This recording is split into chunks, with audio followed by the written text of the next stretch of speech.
A very good morning to one and all present here. With extreme privilege, I welcome you all for the 100 hours IEIT and SE Techno Carnival.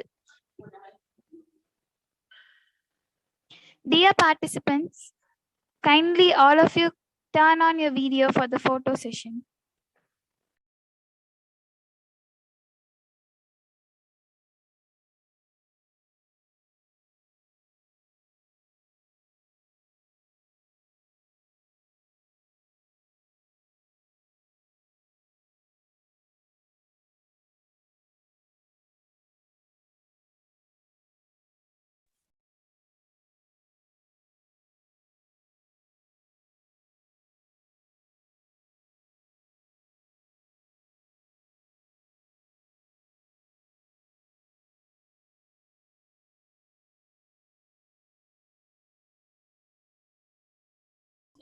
இவன் வந்தோம் மறைச்சுட்டாங்க.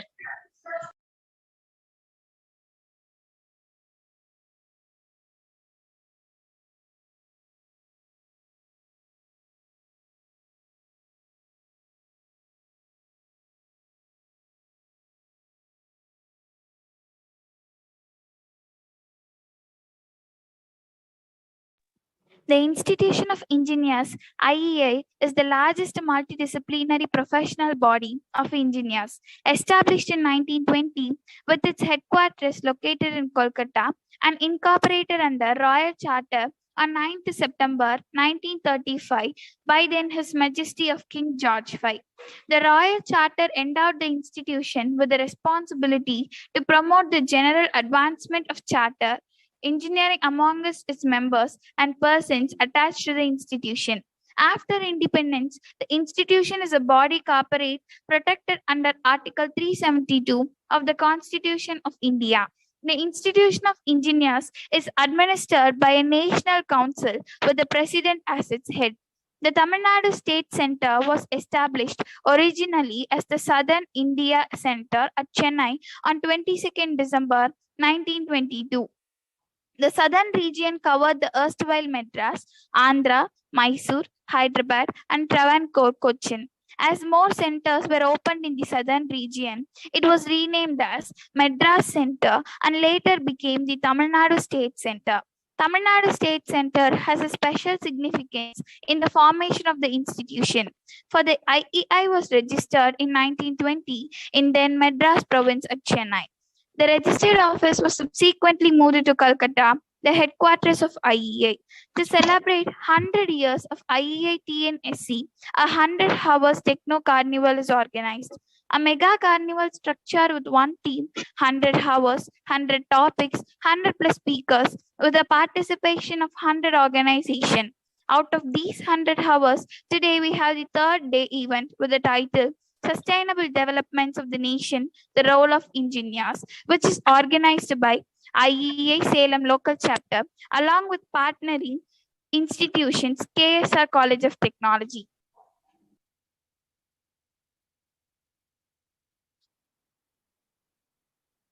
Now I kindly request Dr. Kumaravel sir to welcome the August gathering. Thank you. Thank you for Mosi. So dignitaries through the online program, IEI members, Chairman the Tamil Nadu State IEI, Secretary Tamil Nadu State IEI, Chairman IEI Salem Local Center, and Honorary Secretary IEI Local Center Salem. Members of the Institute of Engineers, various head of the departments, deans, directors of various institutions, faculty members and students of various institutions. Very good morning to all of you. So the today's third day program conducting the K.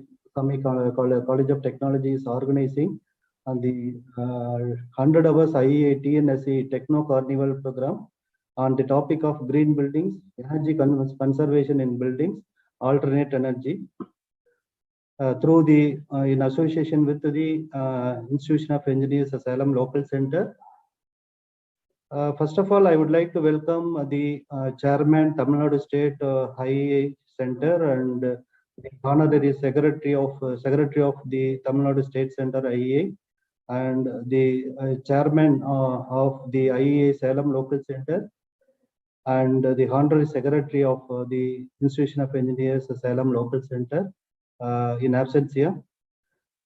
It is a great privilege for welcome the today's chief guest and the resource persons of the various topics of the talk. Dr. R. Gopalakrishnan, Principal, KS Rangasamy College of Technology, is going to deliver the green buildings on the today's program. We welcome you, sir. I would like to welcome Engineer Dinesh Kumar, Managing Director, Inspire Engineering Consultants at Chennai.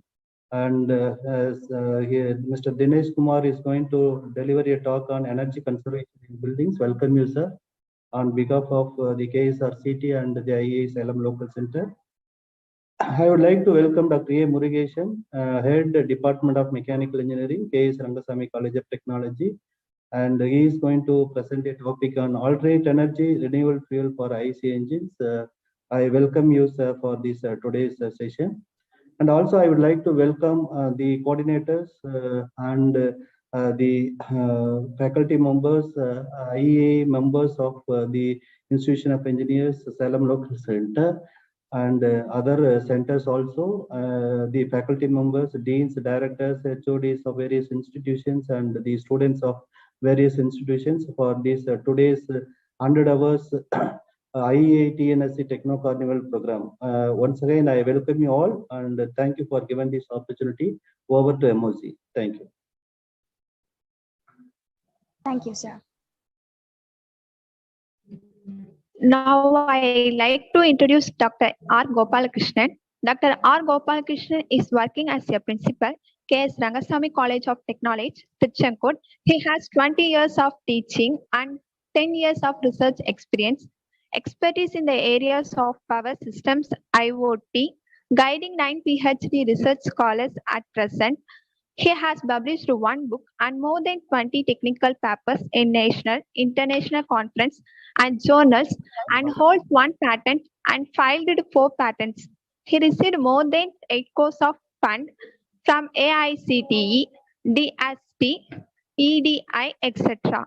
He is the chief mentor of AICTE Idea Lab, KS Rangasamy College of Technology. He is a life member in various professional bodies, including Indian Society for Technical Education. He received 3 awards in his credentials. Now I invite Dr. R. Gopalakrishnan, ME PhD, Principal, KS Rangasamy College of Technology, Tiruchenkood, to deliver the special address in the topic of green buildings. Thank you, MOC. Hope I'm audible. Yes, sir. Audible. You are audible. Yes, sir. Thank you. And so let me start. So first of all, my hearty wishes to the Institution of Engineers for the 100th year celebration. The local Salem Center is organizing a record event, 100 topic and 100 hours of continuous technical inputs. So my hearty wishes goes to the Salem local chapter and Mr. Engineer Saravanan, the Chairman, IEA Local Center, and Engineer E. Senthil Kumar, the Honorary Secretary, and Dr. A. Kumaravel, the Executive Member of the IEI of Salem Local Chapter. Good morning, and other participants, very good morning, all of you. And I'm R. Gopalakrishnan, the Principal of KS Rangasamy College of Technology. Today, I'm just will be sharing the insights about green building and other details as well. So a few things I just wanted to highlight why the green building, what is this green building, the impacts and benefit. And we need to have the education about green building, and particularly IGBC, it is Indian Green Building Council. We should know about that rating also, because it will be helpful for us for making lot of activities. Few important terms I'll be using it, and you'll also know certain important parameters, the recent parameters. One is greenhouse gases, we call it as GHG, zero emission, climate change, sustainability. People call it as global warming or climate change. and energy conservation. Again, that is another topic will be handled by engineer Dinesh. And renewable energy, the solar and tidal and wind and all these things we were talking about. And reduce and reuse, this is another important term where we have to learn many things, particularly about with this term. And finally, the carbon footprints. So that's about this specific the presentation is all about. I just want to tell you what actually the green building is all about.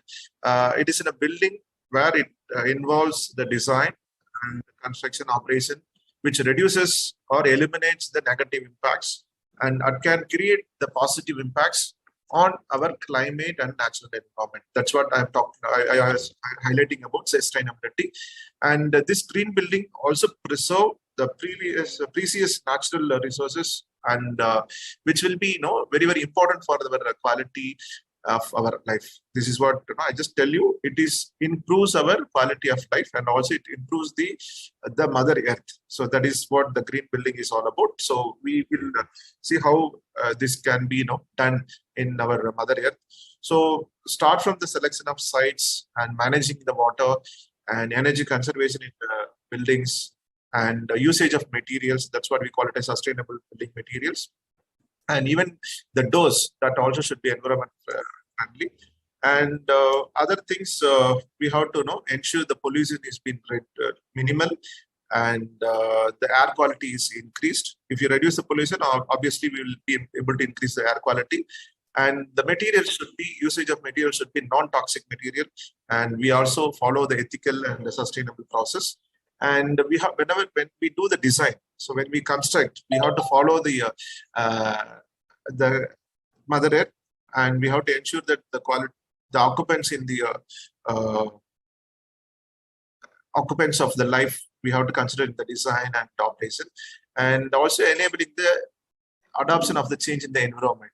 Okay, so the climate change, we all heard about the word called the climate change, and so what actually it causes the climate change actually. So there are you may heard about lot of things which is happening in our Mother Earth. So huge industrialization and usage of energy using thermal, it has increased, and the kind of practices which we are following it for the agricultural, it has become very poor. And deforestation, that is another thing which we are depleting the Mother Earth by cutting the trees, and so many things it is happening. And being in a consumer, our practices, unethical practices. And another important thing is transport, the kind of CO2, NO2 level which increases day by day, which depletes it affects the ozone region, and finally the pollution. So that's what. So which is impacting the rising the sea level and unpredicting weather patterns, because even this particular month, so the monsoon, the rain, it is very heavy because it's all unpredictable weather patterns, and increase in extreme weather events, because you may also heard about in Himachal and all these places. It's like a kind of sudden rain, and all these things are happening. And land degradation, that's another thing which we have to think about it. Finally, loss of wildlife and biodiversity. So these are all the effects, and which impact the climate and our the society. So people will be moving from one place to one place, loss of livelihood, and mainly the economy, GDP, and it also increases the hunger, malnutrition, and increases the risk of diseases. You can also take one of the recent diseases of COVID-19, and shortage of food and water. That's another thing which we are talking about. This is about the million metric ton. You can look at in the y-axis, the emissions. Every year, if you look at the emissions, it is increasing continuously, and still it is increasing.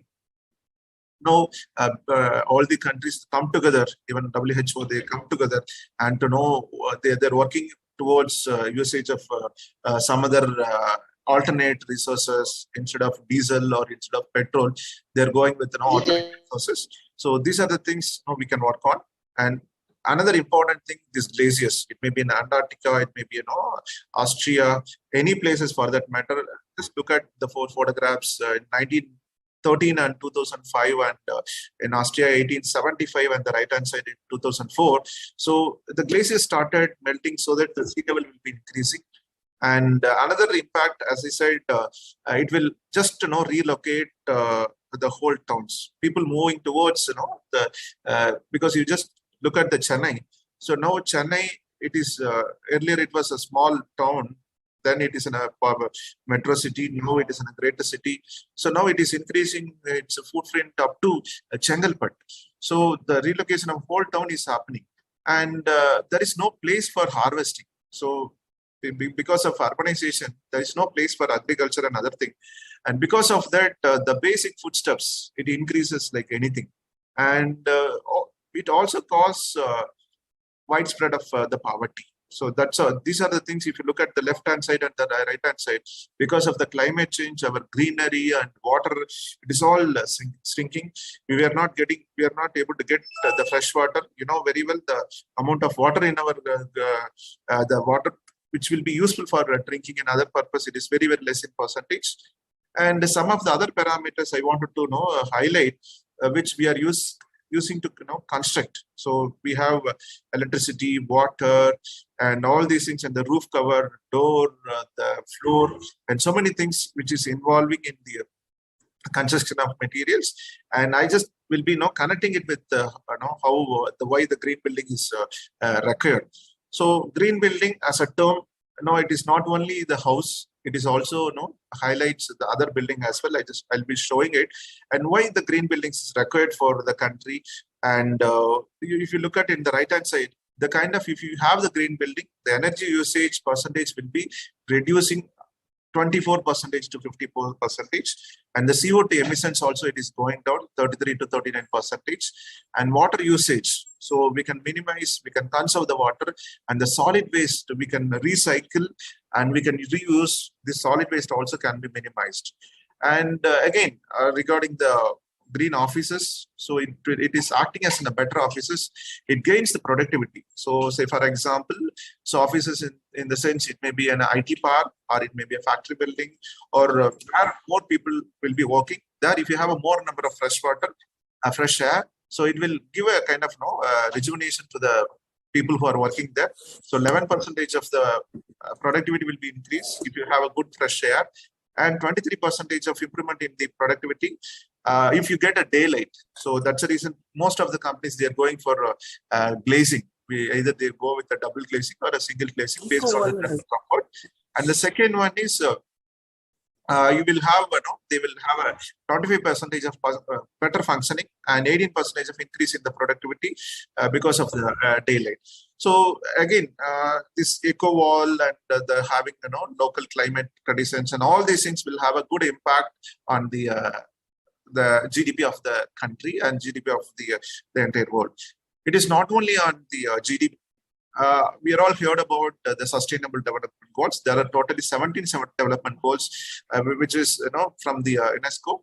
And green building also addresses the 5 different sustainable goals. Start with we have a good health and well-being, and the 8th sustainable goal is about we have to work on in economic growth of the country. And other goals as well. There are 5 different goals we are highlighting in the Green Building Council by the Green Building World Council. And moving on, other benefits. So environmental benefits. We have environmental benefits. We have economic benefits, and we are also having the societal benefits in terms of reducing the waste streams, in terms of restoring the natural resources. And we are also going with by using all these things. The cost of the construction will be reducing. And we can also improve the occupant productivity. It all we have come across. And other parameters, there are 6 parameters: the site, water, indoor quality, construction material, renewable energy, and freshness. It also involves the interior and exterior aesthetic, we call it as. And there are now we are actually getting into the building. So building in the sense, it's not only the house, as I said, it may be a residential building. Even it may be a educational building or institutional, different institutional. It may be a government institutional building, assembly, business building, that we call it as in a malls and merchandise building. Industry buildings, it comes under the category of factory or other mining and storage buildings. You can look at the different buildings. So here, how we are going to ensure the sustainability, because sustainability, what we are going to give for the future generation, it is not about the amount of money, amount of land which we are having, and it is all about how much the kind of the earth we are giving without depleting, without spoiling the earth to our future citizens. That's what we call it as sustainability. So the sustainability involves many things. It is also talk about the production of reduction of greenhouse and resource efficiency, design efficiency, comfort efficiency, water efficiency. All these things matters. And actually, the USGBC, that is why we call it as US Green Building Council. So they are the one who talk about the very first about the green building in 1993. So they established, and they wanted to make sure that the entire world is following this, and they are the pioneer in establishing the green building thoughts. So they actually wanted to make sure that the innovation been happening in the design. And they are also wanted to ensure there is a good indoor environment quality, and the kind of materials and the resources to be reused, and it should be sustainable. And another important thing, the carbon footprint. We talk about carbon footprint. Where the building is being constructed, that's what we call it as site selection, and how much distance from the local bus stop or railway station or the airport. So that's what we call it as location and transportation. And sites, we should not take the site in agri land and or where more number of species are living. So that's what we call it as sustainable sites. And energy and atmosphere. So we have to make sure that the daylight being used properly, and water efficiency. So this the usage of indoor and outer water reduction also to be ensured. So based on that, there is another process from our Indian Green Building Council. We call it as IGBC. There are 7 different distribution. So where by having a proper selection of a site, transportation, and water conservation, energy efficiency, materials, and health and well-being, green education, innovation and development in the design. So by having all these things, by considering the Indian Green Building Council awarding a certification on 4 different categories. One is if it is in a newly constructed building, if you follow all these terminologies, then the building will get 4 different ratings. If the points falls between 36 and 44, you will be getting a certified green IGBC certified green building. Otherwise, it will be you will get the silver rated green building if the points between 45 and 53. Gold if we get 54 and between 66, and finally platinum rated green building if we able to achieve points above 67. I just take you a walk through how this can happen in actual process. So this is what the generic process, because I was mentioning about the education of green building is highly important. So basically we have to do a feasibility study, and after that we have to identify the proper site. Then accordingly we have to give the inputs to the design team. So probably after that we can collect the proof of implementation and prepare related documents. It is not a normal process. We have to make a step-by-step process, and there would be a preliminary review about IGBC, because there are many third-party people are working on this IGBC, assessors, third-party assessors, and the third-party certified IGBC accredited professionals are there. So they will give a lot of inputs about it, and we have to submit the documents for the clarification. And again, the final review will be done by the third-party assessors, and the project can be started, and we can work on those projects. And finally, you will be able to once the construction is completed, you will be able to submit the proposal to the IGBC for getting the awards. So this is I just wanted to show the kind of checklist. So there are a different process. As I said, selection of a site, we call it as SPM, site planning and management. So you will be getting different credits for this category alone. You will get 22 credits. So why this 22 credit is needed?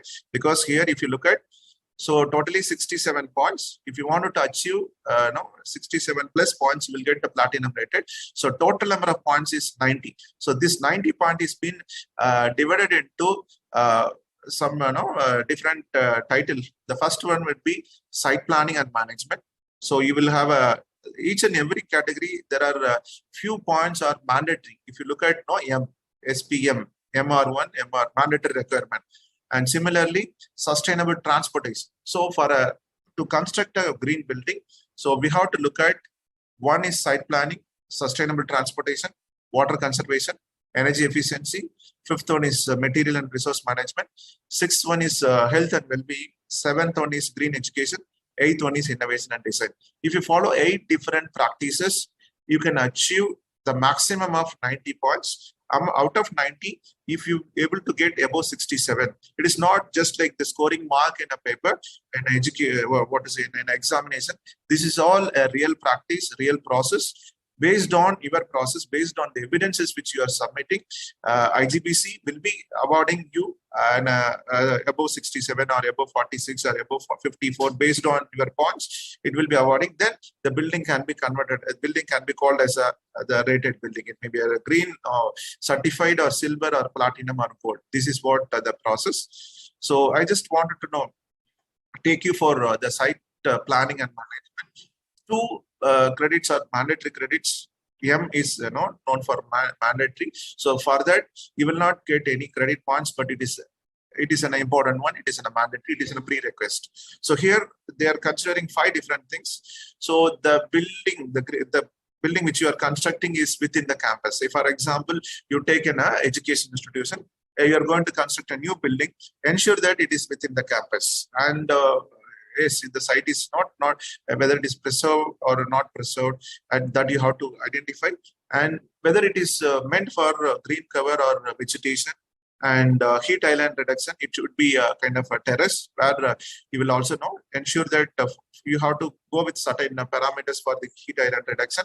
And other one is LPD. We call it as LPR, light pollution reduction, outdoor light pollution reduction. See, because of the street lights and all these things, there are 2 types of problems will come.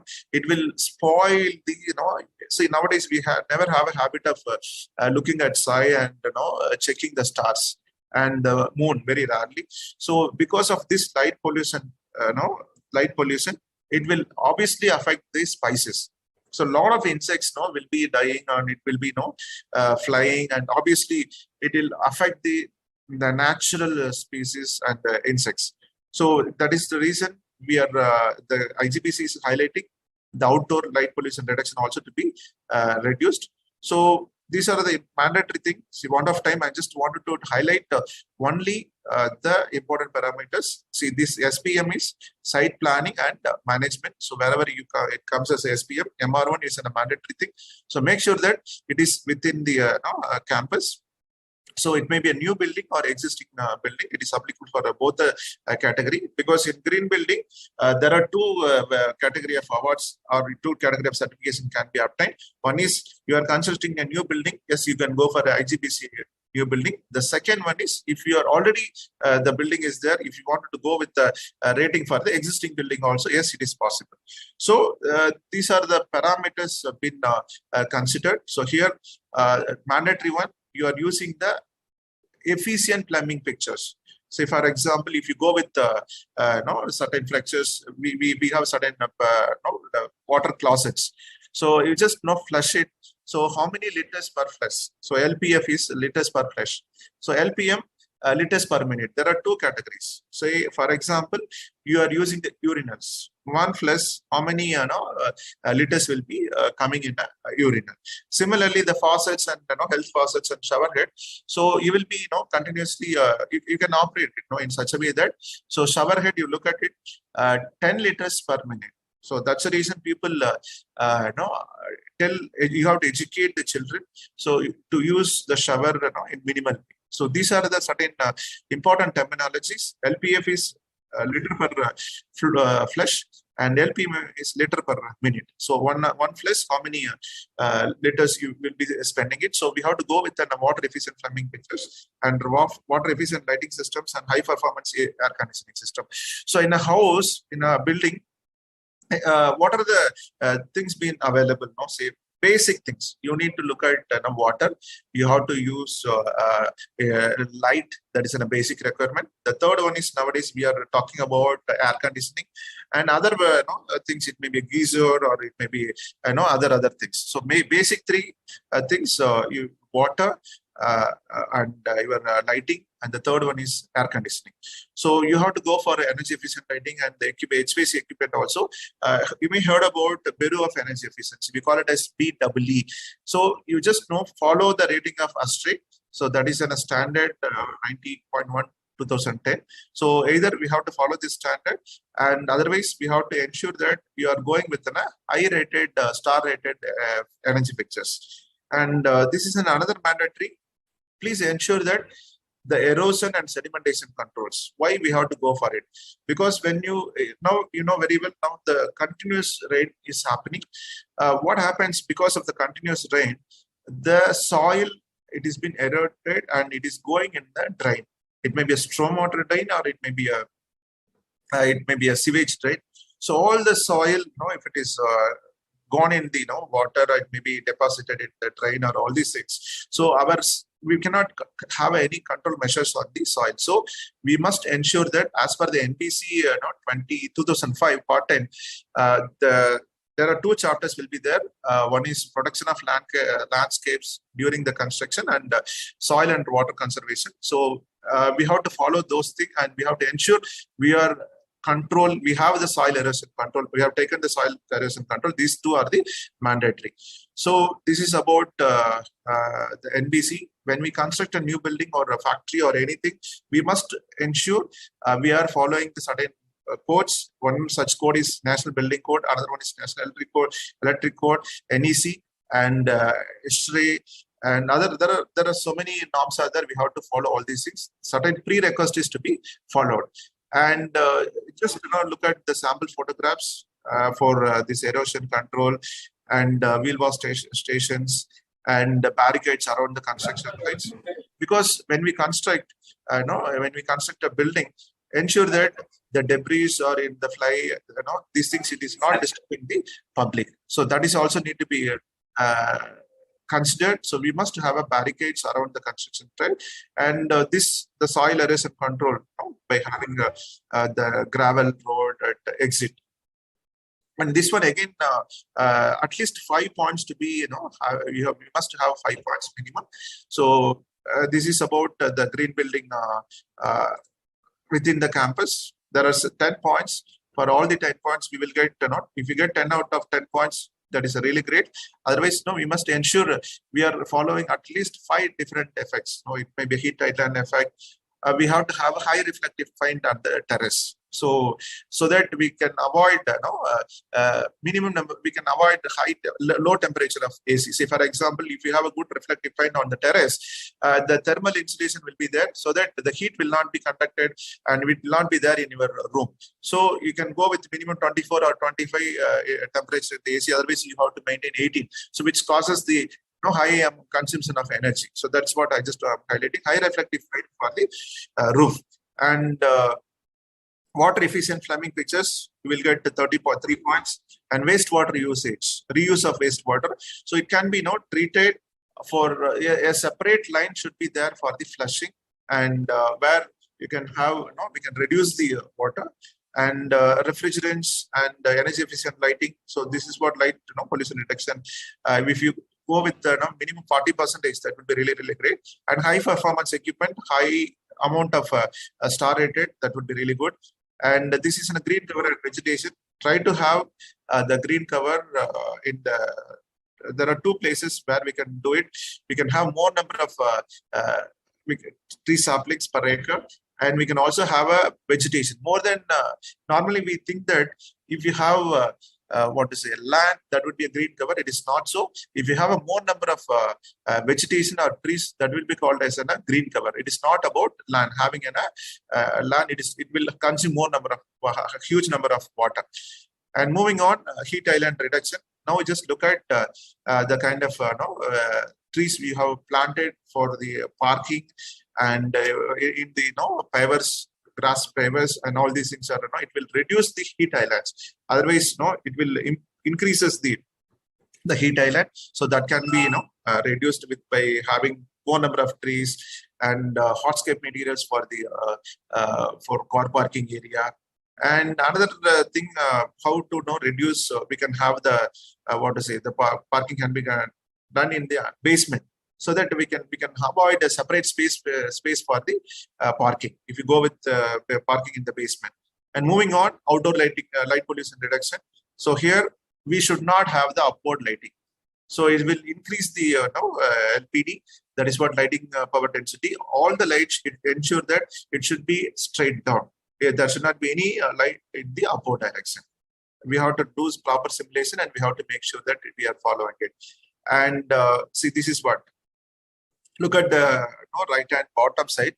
So very bad if it is upward, and the second one is again it is not properly done, and the last one it is everything is in a downward direction. So this is how we have to have the fixtures on this side. And moving on, sustainable transportation. So how your site is near to the the bus stand, and do we have a lanes for the bicycle, and you have whether you are providing lanes for the pedestrian. Say for example, you take an organization and a factory. There you will be able to see there will be a separate lane for pedestrian, and there will be zebra crossing then and there, and bicycles will be kept in the entrance of the particular organization, and they are also ensuring the usage of public transport. Otherwise, they arrange shuttling, and so that carpooling is there. So these things will ensure that the company is concerned about carbon footprint.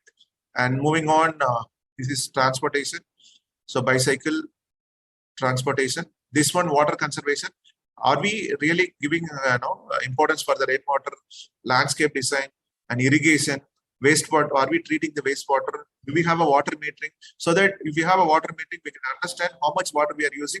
Based on the comparison in each and every month, we will be able to manage how we are doing it. It is in a kind of a data rainfall in a particular place. And I just wanted to quickly go through. These are all the wastewater treatment. We must have STP, sewage treatment plant, which should be in use. This is a water meter. So every month we can have a data and we can compare. We can go for it. For this also we have points. Energy efficiency. This is another important thing because again cost involved. So we ensure that when we infrastructure equipment. So that is what is being infrastructure equipment. We obviously have pumps and motors. We have a HVAC lighting. All these things we are following ASHRAE standard, and we go with the BEE rated appliances. This is what this thing most of the time now we have to go with the LED instead of CFL. So we also use the solar energy, renewable energy, and wherever it is possible, wind energy. So based on the usage of, it is not only you are using the solar energy in this site. If you have the solar energy, if you are having a separate site, this it is also possible. You can connect it to the grid and you can get back. That is also possible. And energy metering. Say for example, house we have energy metering. Apart from that, say take an education institution, have a separate energy meter for each and every building, so that we can have a control on the energy consumption. And materials. This is another important thing where most of us may not be having the idea about it. So if you use local materials, you will get the points. Say for example, wood and all these things, you are using it local. The transportation, the usage of diesel will be less. See, when you are constructing, you are purchasing the wood from at least 300 kilometers away, you will not get fine. If you use the local wood, yes, that is fine. If you are using the steels, if it is within 50 kilometers, yes, you will get a point. So like that, so the points will be given. Again, if you go with an organic waste materials, there are two type of materials. One, the kind of materials which you are using. If it is an organic waste, derived from organic waste, yes, that would be really, really good. And then how we are categorizing the waste, wet and dry, hazardous. That for that also you will be getting in a point. This is a mandatory. It comes under mandatory, because what we do normally, just like that, we are throwing it. That is not to be done. So we have to ensure that that point is in a mandatory point. And food waste and garden waste, we can go with a bio process, so that we will be able to generate anything. And construction waste management. So this is also we have to categorize. I'm just quickly moving. So while constructing, we must have a separate place to categorize all these things, so that we can avoid the scrap and we can reuse. And this is how we have to do it. Sample photographs. And this is another thing how we can use. This is, I told you, you should ensure that you are purchasing the materials within the this particular distance. And health and well-being. This is a very, very important. So please, you have to have a tobacco and smoke control. It is a mandatory. And basic amenities. I just show you what are the basic amenities. And these are things should be there. Your building, it may be any building. It may be a tower, or it may be education institution, or anything for a factory. It should have near to ATM. It should be near to hospital, education facilities, cafeteria, and park, garden. So why we are very particular about it? Because the amount of travel time should be minimal. You can go by walk. That is an advantage. Again, you will get 1 credit. Moving on, this one again, health and well-being. It is compliance and applications and healthcare. And emergency facilities, you are giving in a ramp for physically challenged, we call it as Divyang, and walkway for them. And green education, this is another important. I'm coming into the last part.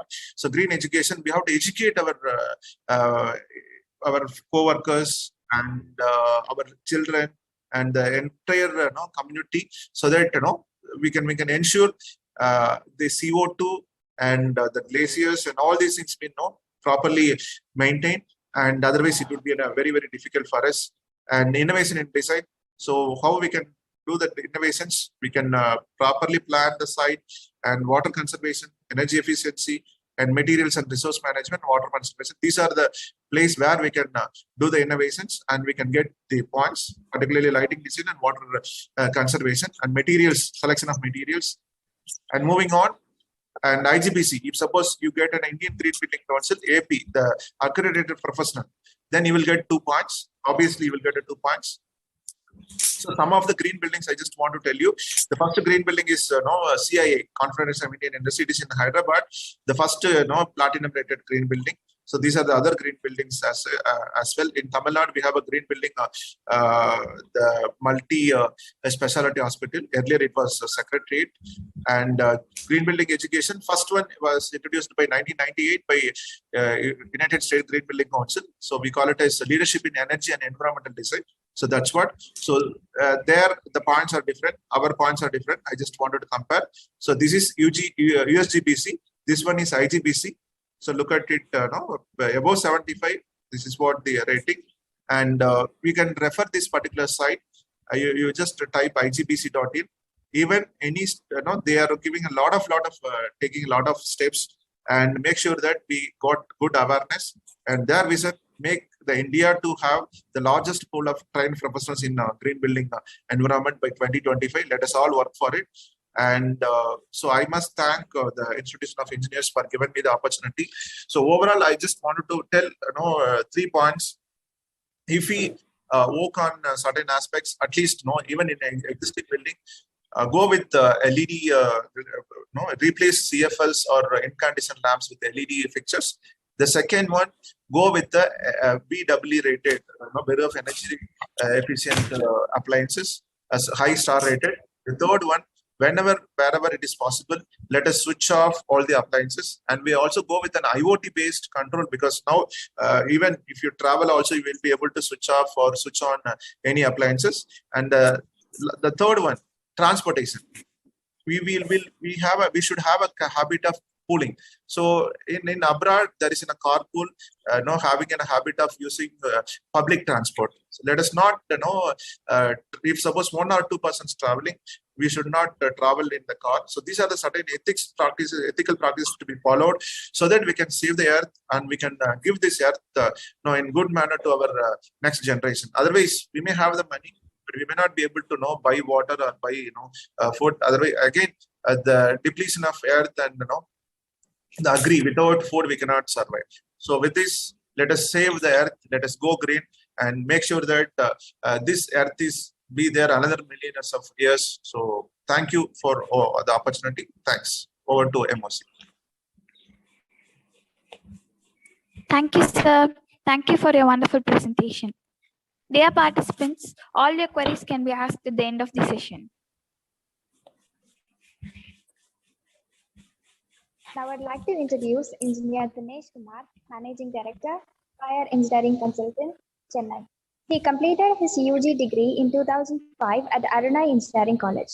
He completed his master degree in 2007 at College of Engineering Hindi, Chennai, Anna University. After his studies, he joined as a LED project internal reviewer in 2007 at L&T Construction in Sholinganallur and Nevada campus, Chennai. He possesses various position in L&T Construction during 2007 to 2019 as IGBC Green Facilitator and Energy Analyst, LED Facilitator and Energy Analyst, and completed various projects in L&T Construction. He has totally 11 years and 6 months industrial experience with sound knowledge. He is qualified member in Indian Building Council, also GRIHA Council. He is also BEE certified energy auditor approved by Ministry of Power, Government of India. Presently, he is working as a managing director in Inspire Energy Consultant at Chennai. Now I invite Engineering Dinesh Kumar, Managing Director, Inspiring Engineering Consultant, Chennai, to deliver the special address in the topic of energy conservation in buildings.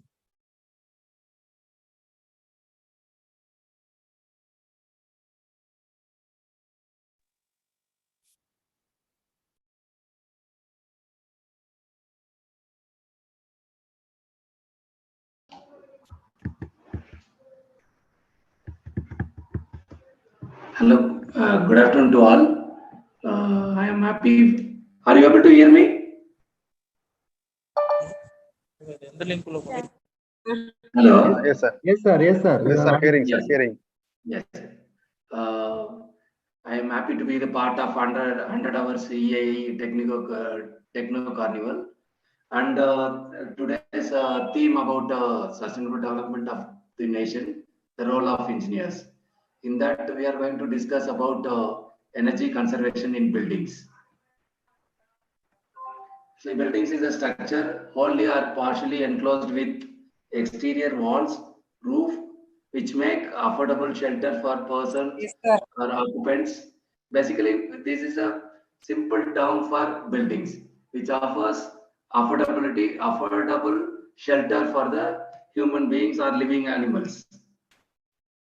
And as per Energy Conservation Building Code, they classified buildings into several typologies, starting from hospitality, healthcare, assembly, business, education, and shopping complex and mixed use developments. In that, there are several subcategories based on the type or based on the size of the building. This classification is based on the Energy Conservation Building Code 2017. And why we need to focus much on building with respect to energy consumption. If we see, buildings are major energy consumption of the total nation energy consumption. Almost 30 to 40% of the national energy consumption will be consumed by buildings. The typical building consumes lighting 10%, HVAC consumption altogether it almost 60 to 70%, and other things 12%. So the conditioned buildings have more scope to optimize our energy consumption. And when we are saying about the buildings, what are the elements which involves in the commercial buildings? Especially we are focusing on the commercial buildings where we have more scope with respect to energy consumption, energy savings. The first part is the envelope part, which is the shell of the building. And the second one, HVAC system, that is the air conditioning part of the building, the lighting consumption part of the building, and other electrical systems like raw power, UPS and other things. And finally, the renewable energy systems. The first part which we are going to see is the building envelope. The building envelope covers walls, roof and fenestration. The fenestration means the vertical fenestration, which includes the glazing part of the building. Excuse me, sir. Sir, your slide is not visible. Are you sharing the slides? Yes, sir. No, but not visible. Dinesh, Mr. Dinesh, your slide is not visible. Dinesh, sure.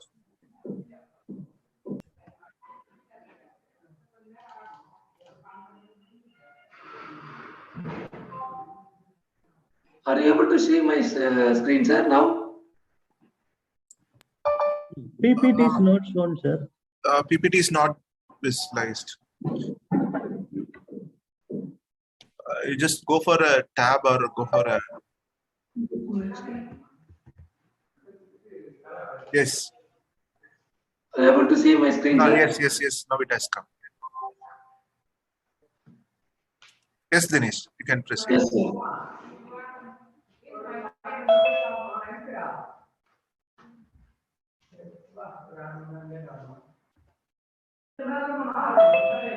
The building elements, basically the envelope, HVAC system, lighting, electrical system and renewable energy system are the building elements, commercial building elements. The first which we are going to see about the recording has stopped. First one is the envelope. The envelope considers wall, roof and vertical fenestration. Before going for the energy efficiency part of the wall or roof, first we want to know about what is the purpose of terminology involved in the energy saving part. Basically, from ambience, we are going to receive two types of energy. The one thing is heat energy and another one is light energy. And how we are going to optimize and utilize the heat and light energy.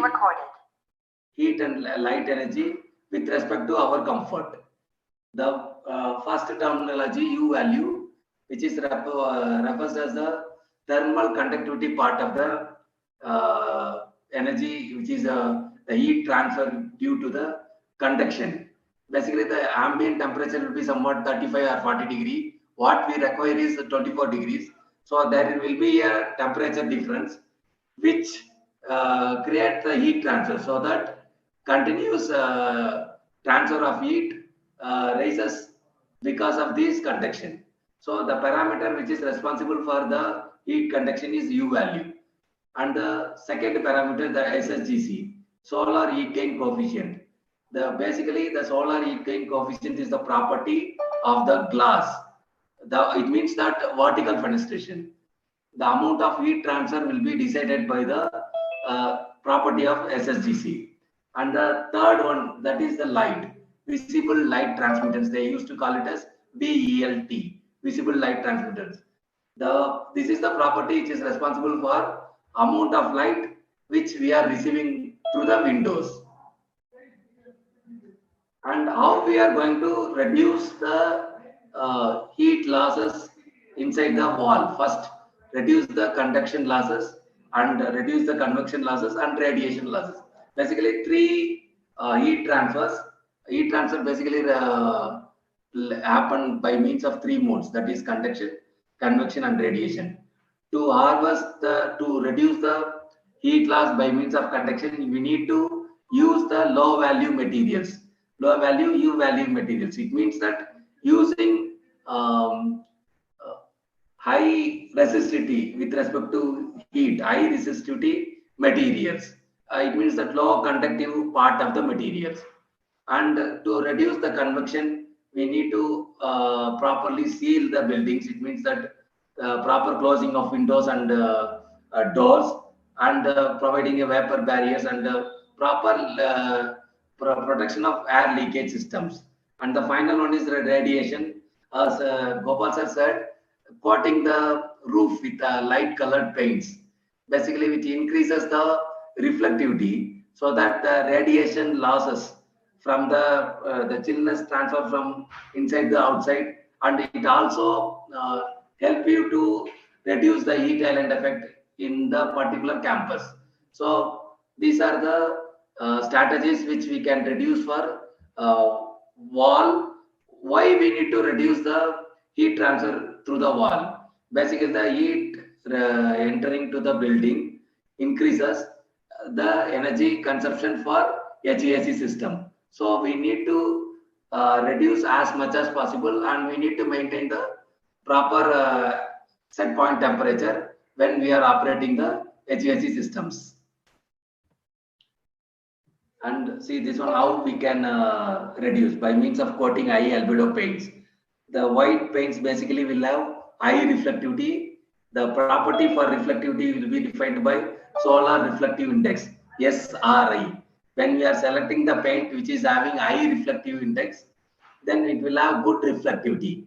Apart from painting the roof, we can go for some solar, roof gardens, which also reduces the conduction losses and radiation losses. And when we are going to discuss about the U losses through windows, basically when we are selecting the windows, we need to see the three properties. Property of the glass. First one, the U value of the glass. Second one, the SSGC of the glass. And third one is the VLT of the glass. The lower the U value, lower the SSGC, there will be a lower the heat which is transferring to the buildings, so that lesser the energy consumption inside the buildings.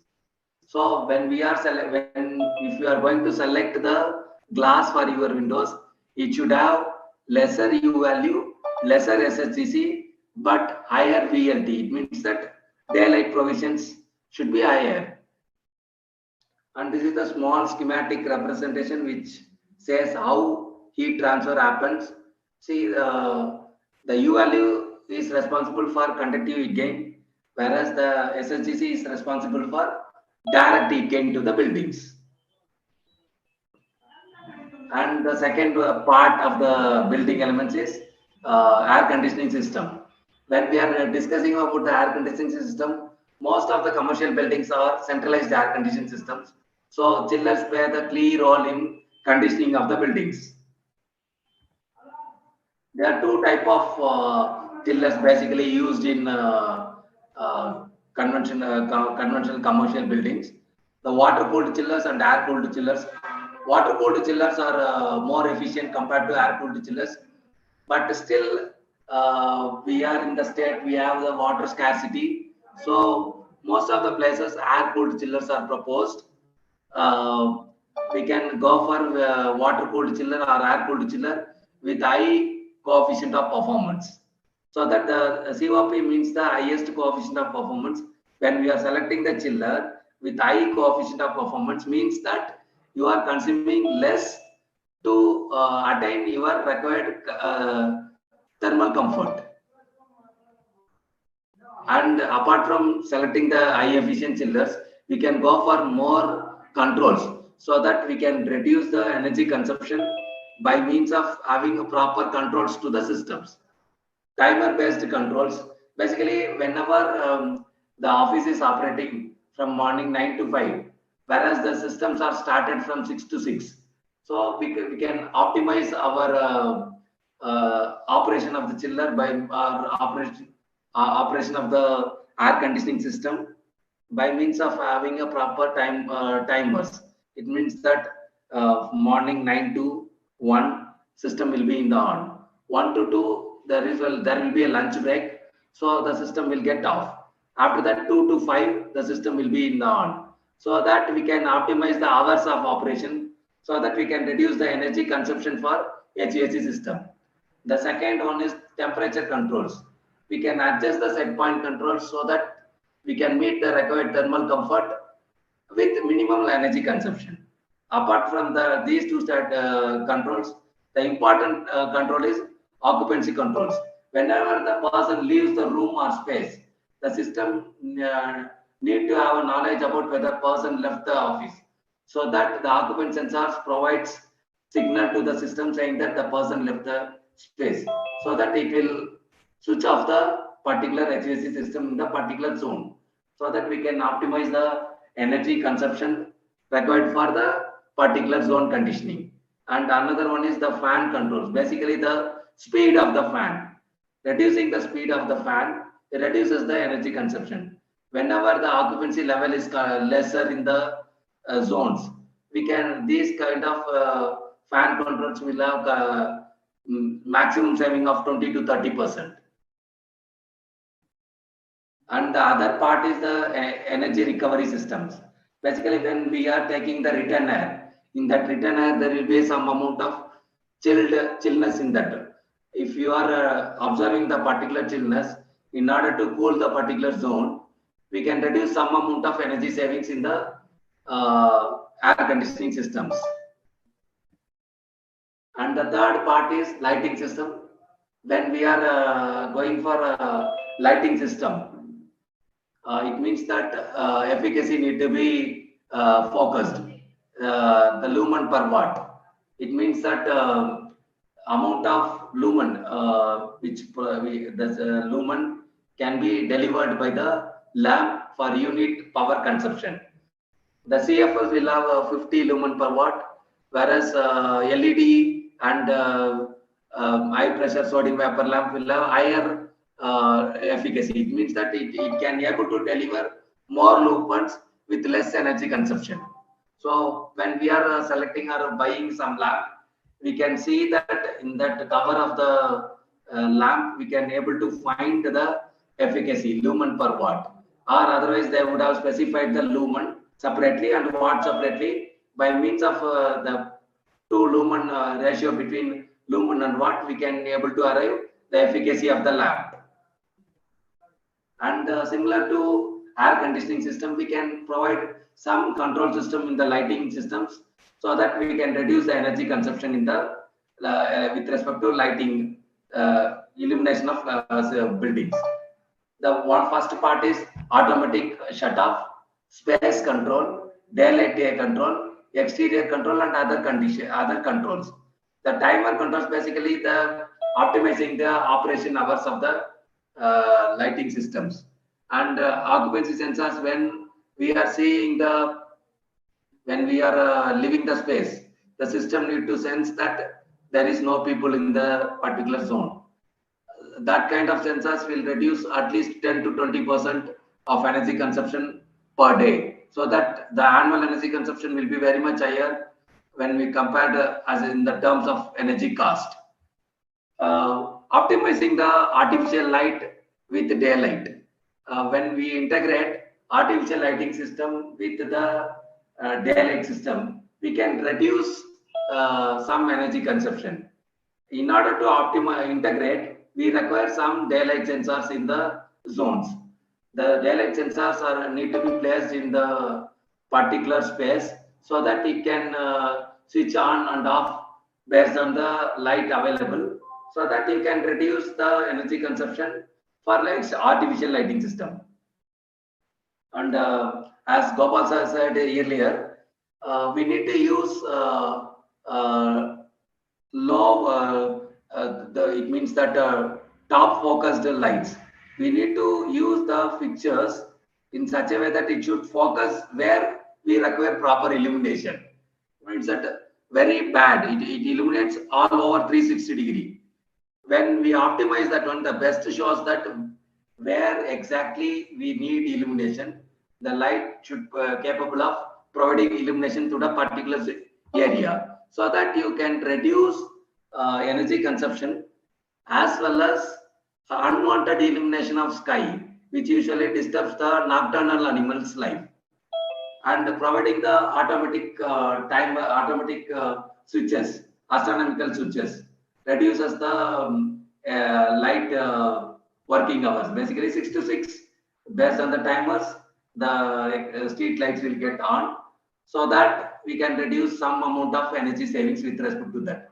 And apart from that, we can provide some standalone solar street lights, and it reduces the energy consumption to zero, and it will lead to the net zero energy, as well as it reduces the CO2 emission in the for the consumption of particular energy for particular lighting systems. And the final part is the renewable energy part. The renewable energy means the solar. First, the thing which we think about the renewable energy is the solar system. Solar has two type of energy. The one is heat, another one is the light. If you started utilizing the light, then we need to use solar photovoltaic system. We can generate some power from the solar photovoltaic systems, and we can use it for our buildings. And the second part is heat. Based on the heat, if you place some solar hot water systems, it harvests the heat from the sun, and it utilizes the heat to raise the temperature of the water, and that water can be used as a hot water in the hotels or canteens or somewhere where we require. And the final part is the electrical systems. DG sets. When we are proposing any DG set, we need to focus at least 3-star rated DG sets. It means that the higher the star rating, higher the efficiency. And the second part is the energy efficient motors. When we are selecting the motors, it should have at least IE2. It means that high efficiency motors. And we have up to IE4 super efficiency motor, super premium efficiency motor.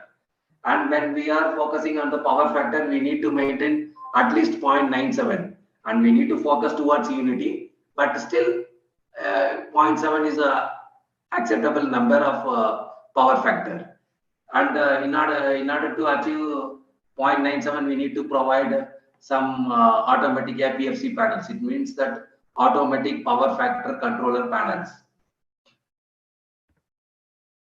And how we can optimize our energy consumption inside the building when we are in the design stage.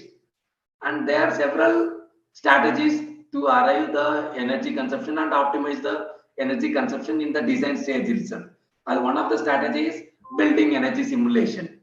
Building energy simulation is the method we can estimate our annual energy consumption of the building in the design stage itself. And for that, we require the details like building geometry, the particular site weather condition, and proposed HVAC systems and its efficiencies, and what are the internal loads, like how many people going to occupy in that, how many lights should be in the on condition, how many laptops and how many printers will be in the on condition. And when we provide all these inputs with proper schedule, we can get the result of energy consumption per annum. And there are several tools available in the market, as well as free, as well as the paid versions. The Ecosim Design Builder, DOE, and Energy Plus Equest. These are the several tools used for energy simulation. It has its own advantages and disadvantages. Some of the tools are in the open. We can download it for free, and we can practice it for our buildings. And the Energy Conservation Act 2001. It focuses, it means that the Energy Conservation Act was developed by Bureau of Energy Efficiency. It has that major trusted areas, standard and labeling, star rating for existing buildings, and energy conservation building code. And what is meant by standard and labeling? When you see the, for example, if you are buying the refrigerator, nowadays you can buy, you can see that each and every refrigerator in the market will have some star rating pasted in the doors. It means that the star rating specifies the efficiency level of the particular equipment which we are going to buy. And each and every 4 years, there is a rise in the benchmark. Means that today's 5-star may not be the tomorrow's 5-star. Maybe tomorrow that is 4-star or 3-star. So they utilizes the advantage of technology, and they are continuously raising the efficiency bar levels. And there are several mandatory programs and voluntary programs which are specified by Bureau of Energy Efficiency. The mandatory programs includes refrigerators, tube lights, air conditioning systems, electric geysers, color TVs, LED lamps, and other equipment also in the program, labeling program, but in the voluntary program. It means that whether if the manufacturer is interested to get the certificate, they can go for and they get the star labeling for the buildings. Something like induction motors, pump sets, ceiling fans, LPG gas stoves, washing machines, computer, ballas, chillers, diesel generator sets, and solid state inverters. And the next part is, earlier part is star labeling for equipments. The next one is star labeling for buildings. That is especially for the existing buildings. Almost more than 184 buildings are certified in by Bureau of Energy Efficiency. Their categories based on the buildings are categorized based on office building, BPO, hospitals and malls. And this is the strategies for efficiency in buildings. And still we can focus more on, as sir said, as a voluntary program, we can go and declare our buildings as a green building, and we can register our building in some rating system like Indian Green Building Council or GRIGA, Green Rating for Integrated Habitat Assessment, or USGBC, US Green Building Council, and we can declare our buildings as a green building. And the main advantage of green buildings, it reduces your life cost of the building, as well as it improves the quality of a life in the for the occupants who occupies the buildings. And any clarification required on this energy conservation with respect to buildings?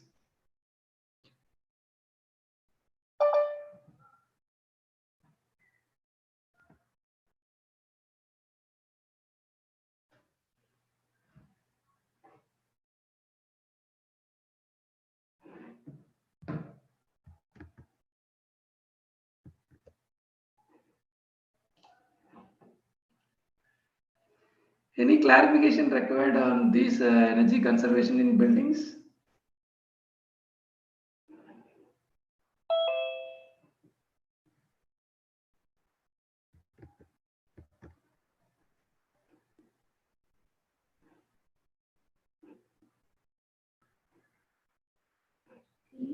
Thank you, sir. Thank you for your wonderful presentation. All the queries are discussed at the end of the sections. Now I like to introduce Dr. A. Murugesan. Dr. A. Murugesan currently working as a professor and head in Department of Mechanical Engineering at K.S. Rangasamy College of Technology, Trichandur. He has completed BE Mechanical Engineering in the year May 1994 and ME Thermal Engineering in the year December 1995 at Annamalai University, Chidambaram. PhD Alternative Fuels for Diesel Engine. He has 27 years of teaching, 3 years of industrial and 20 years of research experience.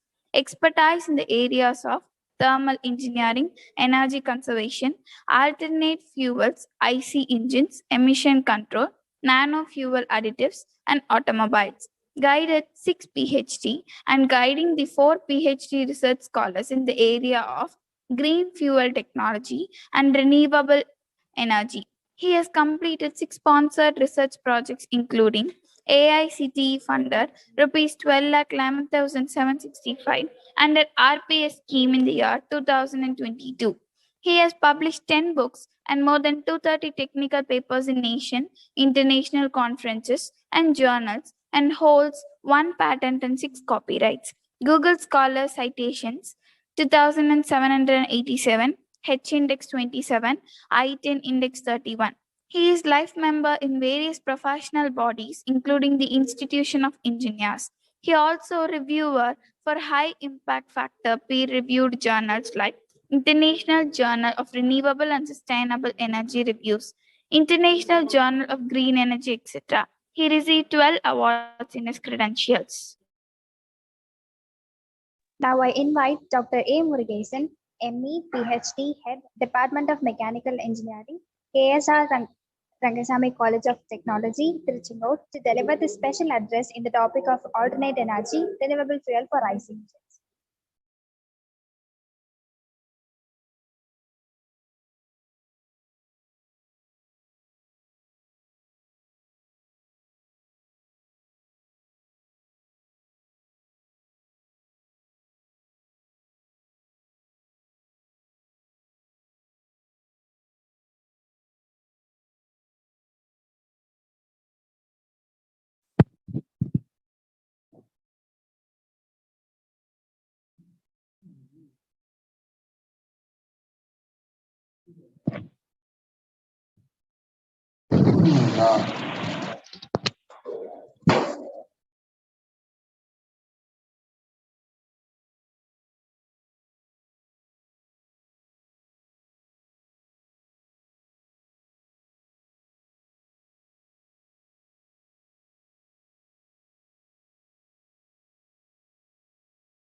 Excuse me, sir. It's not audible, sir.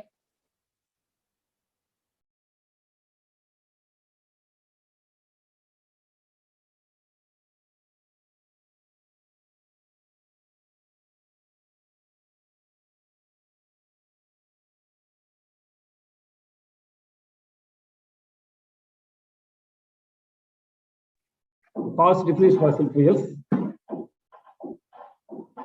Then stringent emission norms. It starts from the Euro 1, Euro 2, Euro 3, Euro 4. Now we are going to the Euro 6 norms. Then it is also go for population increases, increasing industrial relations, and growing energy demand. Then environmental problem. These are all the major problem today.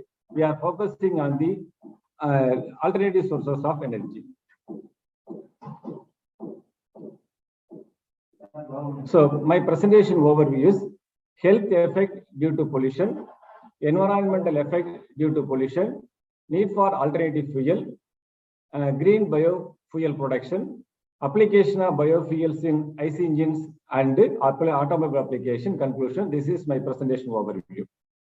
As you know, when engineers emit the huge amount of emission to the environment, the emission is diffused with the air.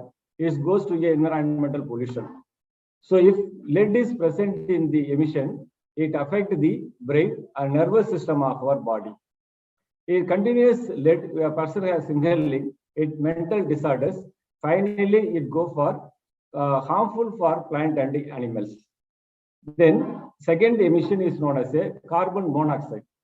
The carbon monoxide is a incomplete combustion due to lower temperature. Suppose when you are starting an engine at a morning time, it will producing a huge amount of carbon monoxide. It diffuses with the air. When a person is start for inhaling the carbon monoxide, it enters to the bloodstream through lungs. It reduces the oxygen carrying capacity of the blood with body tissues and organs. When a person is continuously inhaling the carbon monoxide, it producing the headache, impaired vision, learning disability. In continuous of this problem, slow down the mental and physical activities. Finally, is go for unconscious. It leads to death. This is one of the dangerous emission is released to the vehicle and entering to the environment. Next emission is known as a hydrocarbon or unburned hydrocarbon. It emits due to the overspeed of an engine or when the engine is operated at a more than 110% load, 120% load. Huge amount of HEC emission is leaving from the environment through silencer. The HEC emission is entered to the body stream. It's difficult for breathing. We are producing a lot of breathing problem because it will go for their lungs diseases. This is a major problem related to the hydrocarbon emission. Then oxides of nitrogen. So when fuel is start for burning, they require for oxygen and nitrogen. Around 22% of oxygen is available for atmosphere, remaining 73% of nitrogen. Nitrogen is a incombustible gases. It can be combustion which takes place inside an engine. It can be converted to nitrous oxide. When nitrous oxide is discharged to the environment, it is destroying the lungs tissues. The nitrous oxide is 300 times more powerful than the carbon dioxide emission. It creates the lungs damage and leads to lungs cancer. Then you go concentrate about for fine particulate matter or particulate matter or fine particle of dust. It can be diffused within air. The thin particles are formed during the combustion, especially for diesel engine, because of the chemical reaction between the various pollutants found in the exhaust. It includes the metal, acid, carbon, and polycyclic aromatic hydrocarbon, that is known as the PAH emission. The dia of 2.5 to 10 micrometer deposited in the wet part of our nose. When dia of the less than 2.5 microns is settled at our lungs, it can be completely blocking the reproduction of the human cells. It causes the respiratory diseases. The respiratory diseases is known as the asthma and allergy, only because of the particulate matter or smoke emission when person is start for inhaling. Then what is an effect? When person is affected for huge amount of air pollution, it is affecting our body. First symptom is reducing our weight. When weight is reduces, then you go for sicknesses. Weight reduces, weaknesses, sicknesses. Finally, we are go for hospitalization. We go to spend the huge amount of medical expenses. We are importing the fuel, but we are polluting our country. We are inhaling the fuel, inhaling the dust, inhaling the pollution, huge amount of medical expenses. Then next part is known as the environment effect due to the pollution. The another one major exhaust emission is known as the carbon dioxide. The carbon dioxide is one of the important gases. It leads to the global warming because of the 80% of the global warming emission is especially from the automobile vehicle and industries. The part of our nation, part of our individual can focus on to save our Mother Earth. So effect of global warming is already discussed in the first part of the presentation of principal, sir. This ice melting in the worldwide, especially in the north and the south pole. So mountain and glaciers are melting the ice sheets in West Antarctica, Greenland, Antarctic ice. These are all the major issues affect of the global warming. So what is the today problem? So India is now second place in the world in terms of number of populations. So mobilizing the people from one place to another places, we need for vehicle. So vehicle is moving on the contingent traffic conditions. All the vehicle can be fueled with the help of fossil fuels. So day to day increasing the cost of the petroleum product. The fossil fuel rate is increases. It directly affecting the peoples, especially for middle class people. Then persons are entering for the strike related to the state government and central government to reducing the cost of the petroleum product. When petroleum product cost is increases, automatically they can increasing the basic amenities that start from the vegetable and professionals, everything it can be affected. One side affecting for the health, another side is affecting for environment, another side is creating a large issues for using the fossil fuels to environment. So the problem is again continued. So the children is not possible for walking in a road or in a going to classes, going to schools without wearing the mask because of Delhi, the headquarters of India. Delhi is completely affected for the huge amount of the population. The same thing is continued. What is our future generation? Our future generation is a major problem for breathing because of the environmental is affected. The air is completely polluted. It is very difficult to go to the school or offices when you are entering to our offices. Everyone can carry the oxygen cylinder in his can for going for the outside. So you have to change the system. You have to modify the adoption. So we have to find out the alternate solution. What is the future? The same thing is again continued. You can remove the prime mover, that is an engine, attach with the animals. You can go around the walks. So you are attaching the human body to move from the one place to another places. So what is the problem today? So India is a polluted city, one among the polluted city. Between 14 cities are having the worst air quality. So 10 to 11% of the lungs cancer due to the exhaust pollution. 7% of cardiorespiratory diseases. 80 million people are having a cardiovascular diseases. It includes the hypertension, artery diseases, heart attack, and stroke. So we have to find out the solution. As you know very well, the former two Chief Minister of Tamil Nadu, Dr. J. Jayalalitha and Dr. K. Karunanidhi, to discuss about the problems.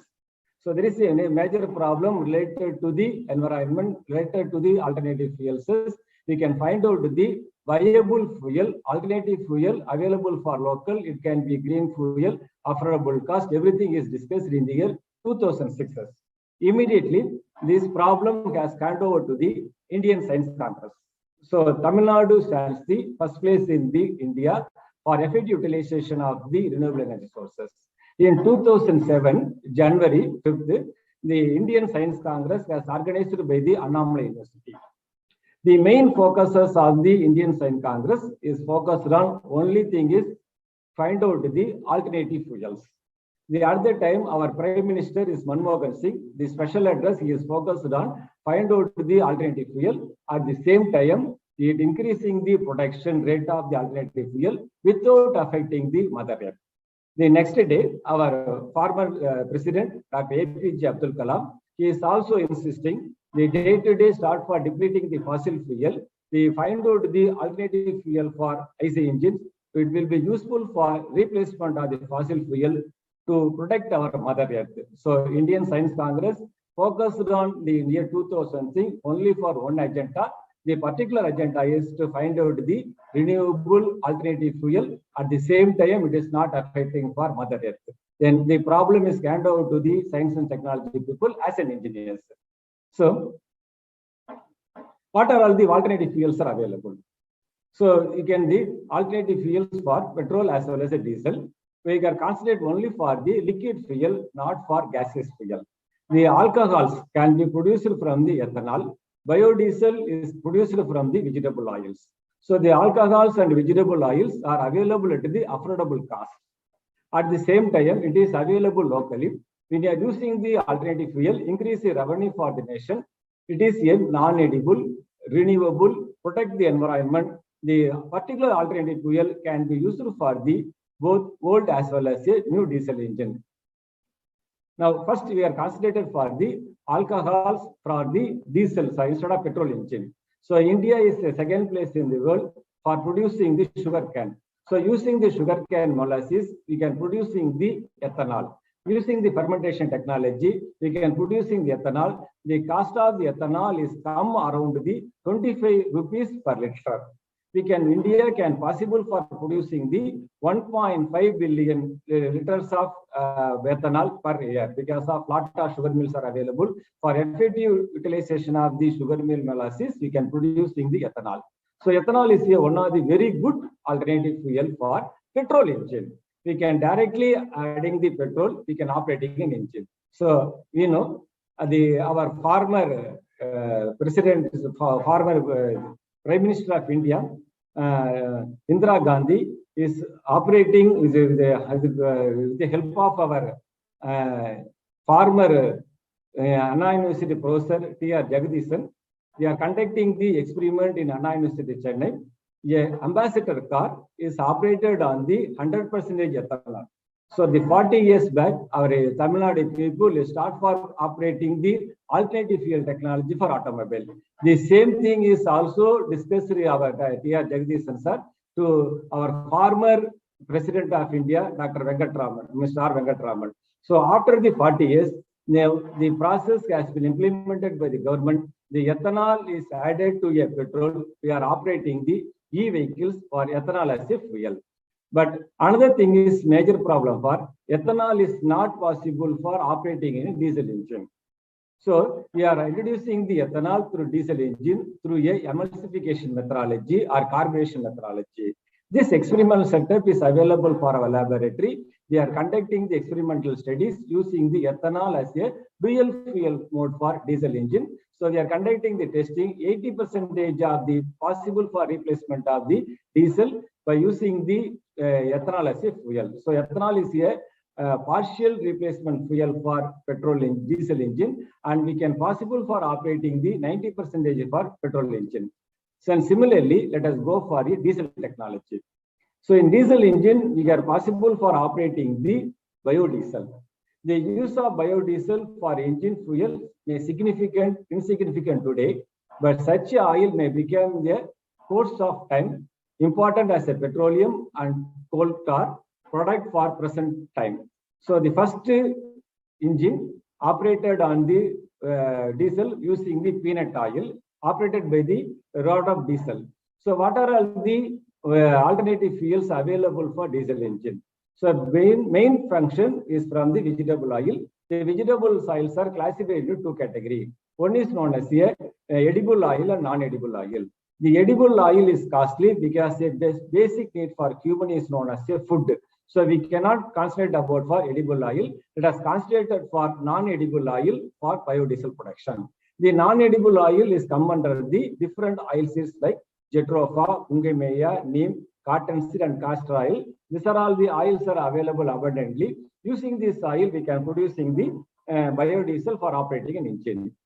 So this is here, we are conducting the experiment. We can extracting the biodiesel from the Cibia penetra seed oil. We can extracting the oil from the Cibia penetra seed. We are conducting the experiments. Second, we are also extracting the oil from the watermelon seeds. We are producing the biodiesel. Then third part, we are using the Manilkara sapota and the William seed as a seed for extracting the oil for producing the biodiesel. We are conducting experiment. Then Pungamia seeds. The Pungamia seeds is available for all the forest area, especially for Krishnagiri and Dharmaburi districts. In the 1,11,000 tons of seeds are available abundantly. Still now we are not utilized for properly. Only 6% of the Pungamia oil seed is used for some medical purposes. Remaining 94% of the oil seeds are completely wasted. So the oil is crushed with the help of a crusher. We can extracting the raw oil. So the raw oil is not possible for operating in a diesel engine directly, because the raw oil having a higher viscosity comparable to diesel, higher density comparable to diesel, higher flash point is comparable to diesel, at the same time low calorific value. So whenever you are operating the straight vegetable oil extracted from the oil seeds, when engine, it can creating a lot of problem. Because of insufficient mixing, it leads to incomplete combustion. You're producing the heavy smoke emission and poor volatility and automation. So to overcome this problem, to converting the raw vegetable oil in chemically modified, useful for diesel engine is known as a biodiesel. So biodiesel is a chemical modification of the raw oil useful for a diesel engine. So we have a very good experimental setup available for our institution to converting the raw vegetable oil into biodiesel. So after extraction of the oil, we are conducting the test on an engine. This experimental setup is available for our laboratory. Very good experimental setup with having the Kirloskar diesel engine attached with the data acquisition system and 5-gas analyzer and smoke meter. Everything is available. For after transmigration process, the biodiesel can be operated in a diesel engine without any problem. So why the lower emission? Say because the biodiesel having a high cetane number. Because of the high cetane number, it having inbuilt in oxygen. So inbuilt in oxygen, it directly go for complete burning of the fuel cells. So it also completing the carbon cycle. The byproduct from the biodiesel is go for soap making, lighting the lamp, fuel for stove. The high value of the cake is used for animal feeds and also used for the medical extract. So these are all the automobile manufacturers accepted for biodiesel as the alternative fuel for his operating these automobile vehicles. So these are all the photographs using the biodiesel as a future fuel for automobile and generator. So these are all the applications we are having the biodiesel as alternative fuel because of the heavy vehicle, luxurious vehicle, operated using the biodiesel as the alternative fuel. And then Sagati Expresses is also conducting the trial on 2013, December 2022, the 5% to 10% of partial replacement of the biodiesel as a fuel for the express train. And the jet engines, flight jet engines, we are also operating for the biodiesel as a alternative fuel for flights. We are also conducting the test on the different engines regarding the fishermen. They operate a fishing operation at the seashore. We are conducting the test on the biodiesel engine. What we are going to conclusion? Biodiesel is a possible alternative fuel for IC engine, reclamation of land, clean environment, good potential for biodiesel in India, opportunity for employment. This is a major problem today. So the success of this depending upon the government policies and financial mechanism. So this is a part of our country, part of our individual to save our Mother Earth. Reuse, reduce, and recycle. So everyone is take care, the protect our environment, save our Mother Earth. Thank you for giving the opportunity. Thank you very much. Thank you, sir. Thank you for your wonderful presentation. Dear participant, if you have any queries, you may unmute your mic and ask or use the chat box.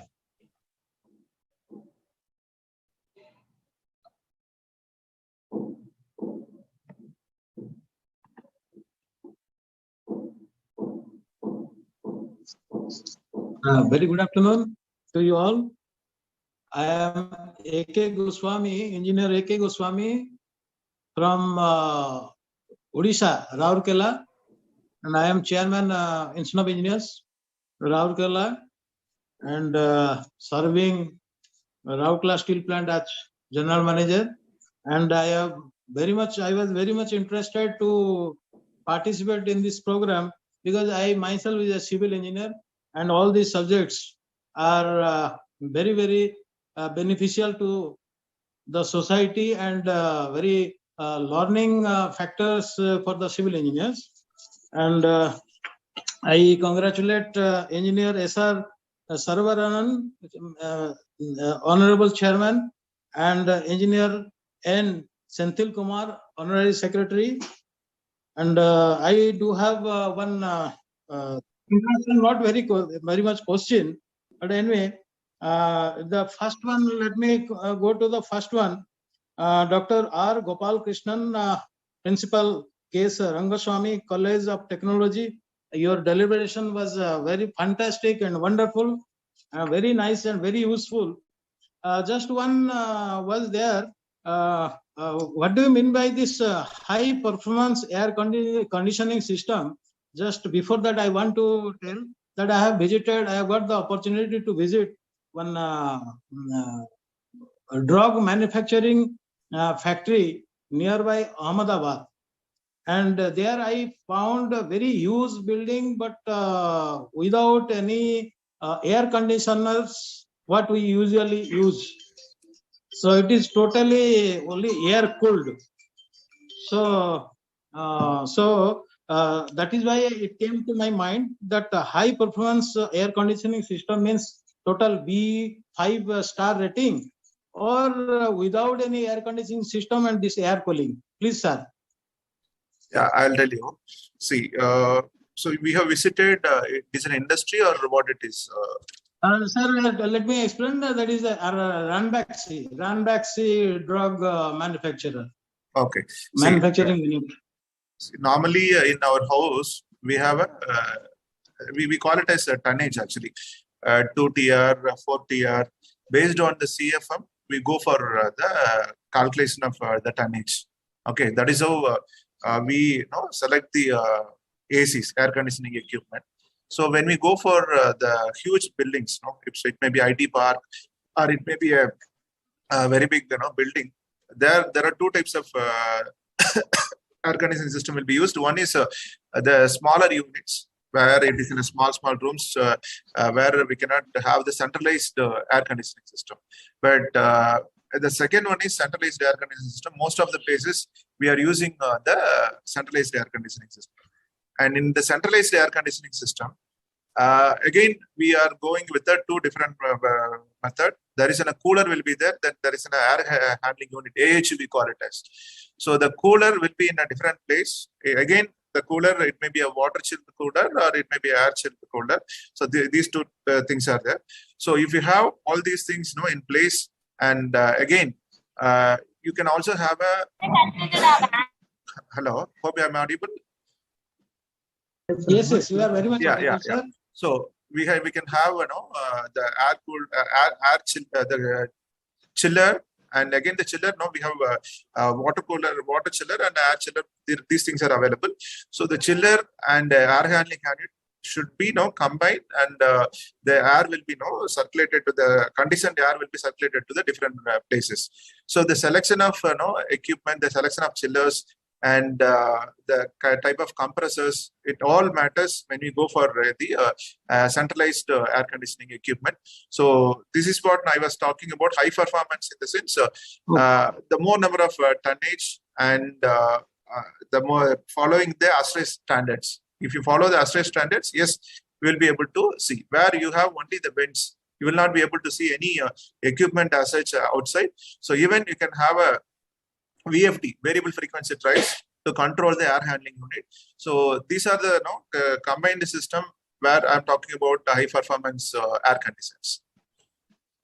Yes, sir, I got your point. It is very much clarified. So, but for information check, for all civil engineers and mechanical engineers, engineering fraternity also, that without using this chiller plant or air conditioning system also, it can be done. It will be temperature is very soothing temperature around 24 degree, 25 degree centigrade. And when I was studying in NIT Rourkela, 1983-84, that time one restaurant was there at Rourkela, very leading restaurant, and is a huge restaurant hotel also. But not a single air conditioner was used, but it was totally very comfortable temperature. That is 24 degrees centigrade, 25. The same thing, air cooling system. So this is also, I think, it will be a good factor for this green building also. Yes. Because right. while using this air conditioner, from your compressor, it is hot air is there, isn't it? Hot air emission is there. So, but in cooler system, I think there is no heat emission, isn't it, sir? Yes, you're right. So, but usage of interior materials also. Yeah, usage of interior materials. If you go with different tiles, terracotta materials, and having indoor plants, you can also reduce the health and well-being, and the fresh air also will be ensured. And if you have the more hot air inside, you need more air cooling. So if you go with the materials, that will be sorted out. Yes. Right, sir. Other than regarding this star rating green building certification, whether there is a single window system is there in Tamil Nadu state? Actually, Dinesh probably he will take the question. See, IGBC AP, there is no single window as such for the entire country. Indian Green Building Council is the authorized people to certify all the buildings for our country. Okay. So only IGBC AP, IGBC can do that. Actually, it comes under the Ministry of. Okay. Thank you, sir. Thank you very much. Regarding biodiesel, may I get some clarification, sir? Or somebody, any other participant will be for the first phase? Yes, sir. Sir, this regarding this fuel, it is really very highly research oriented thing, and it is very good when it will be totally used in India and whole world. So my just query was like this, that by using this biodiesel, ethanol or your base oil, whether any pickup capacity, pickup efficiency is affected? Sir, related to the 100% biodiesel is not possible, sir. We can blend with the diesel mode. A 20%, 40% we can blend with the diesel. the pickup and engine performance is not affected. At the same time, it will reducing the carbon monoxide, hydrocarbon, nitrous oxide emissions related to diesel engine. If you are using the ethanol in a petrol engine, we can blend with the 20% of ethanol, 80% of the petrol. Engine is operating without any problems, sir. Because we are conducting the n number of tests in our laboratory, including the petrol engine and diesel engine. We have a very good experimental setup is available for our laboratory. Everything is conducted in a laboratory, producing results. Thank you, sir. Okay. Sir, whether this has been started commercially, it is available in any fuel filling stations in India? It is available, sir, but still now there is some problem between the government and implementing the projects, sir. So if I'll ask the state, I can mention this point. This is policy between the government implementing the projects. Okay, sir. Okay. Thank you so much. Thank you. Thank you.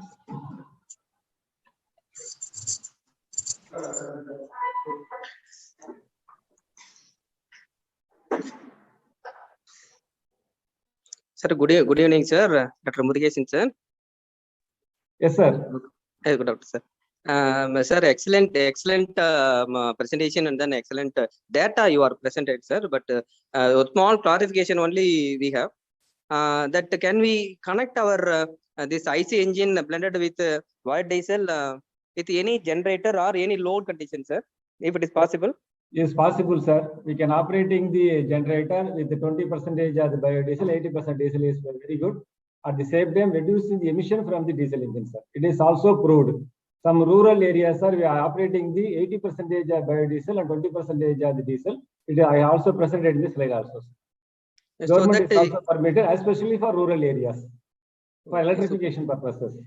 Excellent. Whatever maybe the AC engine, it is selected for a particular rating of a generator, the same rating we can able to use this type of blended mode also. In our laboratory, we having a kirlosphere engine attached with the generator having a capacity of 1.5 kilowatt. We are generating the power. It can transfer to the resistive loading methodology. We are also conducting experiment for our students. Sir, excellent, sir. Congrats, sir. Thank you, sir. Thank you, sir.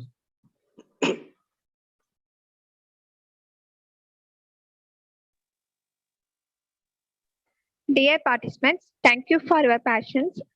Please turn on your mic video for the photo section.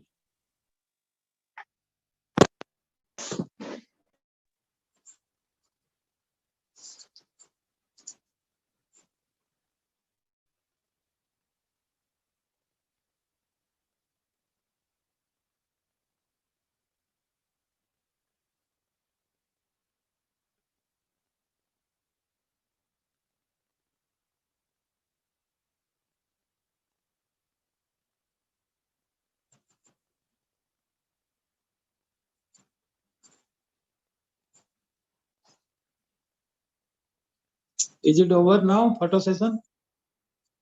Yes, thank you, sir. I invite Dr. C. Davamani, MEI, Professor and Head of the Aeronautical, Executive Council Member for Mechanical Divisions, IEI Salem Local Center, to propose the vote of thanks. Thank you. A warm wishes to one and all present here. On behalf of IEI Salem Local Center, it's my privilege to propose vote of thanks on this great occasion, Centenary Celebration 100 Hours IEI TNSC Techno Carnival, based on the theme Sustainable Development of the Nation, the Role of Engineers. On behalf of, I would like to express my deepfelt thanks to our Chairman, Engineer S.R. Saravanan, FIE, Chairman, IEI Salem Local Center, Salem, for wonderful coordination with all our team members to arrange this program. My sincere thanks to our respected guest, Dr. R. Gopalakrishnan, Principal, KSR Rangasamy College of Technology, for his wonderful presentation. Thank you, sir. I extend my sincere thanks to our guest, Engineer D. Dinesh Kumar, Managing Director, Inspire Engineering Consultants, Chennai, for his excellent presentation. Thank you, sir. It's my privilege to thank our guest, Dr. A. Murugesan, Head Department of Mechanical Engineering, KS Rangasamy College of Technology, for his presentation and informative session. Thank you, sir. I record my sincere thanks to the event coordinator of today's event, Dr. A. Kumaravel sir, FIE, Dean KSR College of Technology, for his excellent coordination. And sir also the overall coordinator for Salem Local Center IEA Centenary Celebration. Thank you so much, sir. My sincere thanks to Engineer N. Sendil Kumar, MIE, Honorary Secretary, IE Salem Local Center, Salem in absentia. Extend my sincere thanks to Dr. Tangaraj sir, Professor Sona College of Technology, and Mr. Thiago, Office Secretary, to organize this online link webinar and the YouTube session. Thank you so much for your wonderful coordination. I also wish to express my gratitude to all the professors, faculty, students, respected engineers from various organizations to make this event fruitful. Once again, I thank you all to make this IEA webinar successful one. Thank you so much to each and everyone. Thank you, sir. Thank you, madam. Thank you, madam. Thank you, sir. Thank you, madam. Thank you all. Thank you all, friends. Thank you, sir. Surrounding, sir. Thank you so much, sir. Yes, sir. I should appreciate you all, sir. Thank you. It's going on a very excellent. Thank you. Sir. Thank you, sir. Thank you, sir. Thank you. Thank you, sir. Kanin, sir. Thank you. Thank you. Thank you, sir. Thank you. Thank you very much, sir. Ajay Kumar sir for your